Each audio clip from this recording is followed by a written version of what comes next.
Is it possible we haven't really learned anything about rear hydration in the past dozen years?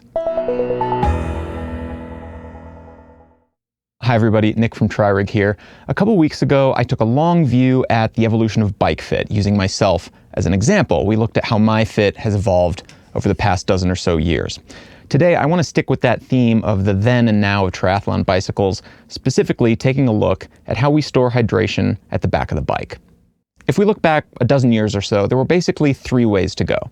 Some folks skipped rear hydration altogether and left nothing behind the saddle.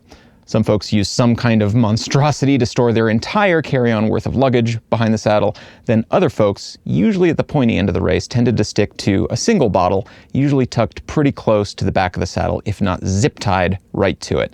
This is the Chris Lieto or Craig Alexander school of rear hydration. Fast forward to today, and we basically have the same three camps. There are a few more options of how you fit yourself into one of the three camps, but they're basically still the same. Empty saddles, minimal setups, and maximal setups. Let's think about how and why you might want to add a bottle behind your saddle and the slickest way to do so. Rear hydration is best thought of as a reserve tank. This isn't a spot you want to be reaching back to every time you want to take a sip because it'll ruin your aerodynamics as you ride down the road, disturbing a lot of the air around you, which can take a while to resettle. So if you do use rear hydration, you want it to be something you go to just once, either taking a bottle from the back, then replacing an empty cage up front, or refilling some kind of refillable solution up front, then either replacing the empty bottle in the back or chucking it at an appropriate spot along the course. And as long as you set it up correctly, the bottle and cage themselves are likely to be aero-neutral, sitting in a wake behind you. This is of course dependent on your exact equipment and position, but generally, any single bottle in the back is likely to be aero-neutral no matter how you set it up. Maybe the best public piece of information on the aerodynamics of rear hydration comes from Cervelo, who ran a series of tests back in the early 2010s. They tested single bottles, double bottles, close to the saddle, far away, high up, lower down. With their particular test athlete, none of the setups seemed to have any aero difference compared to no hydration at all.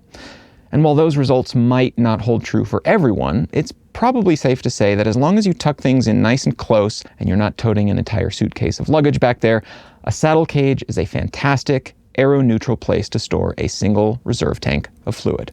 But how exactly should you mount it? A dozen years ago, the slickest method was just to zip tie it right to your saddle. This took a little bit of finesse. Some cages require drilling. You need to get everything just right in order to keep things stable and reliable. If you want to do this today, just grab one of our own Kappa cages. They're built with pre-molded slotted holes for exactly this purpose.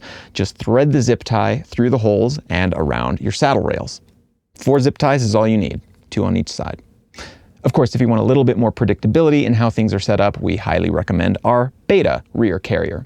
These can be used on any standard saddle with the Beta saddle bracket or on any seat post that uses a Ritchey 10mm rod mount. The Beta lets you easily run either a single bottle right behind or 2 bottles tucked nice closely together.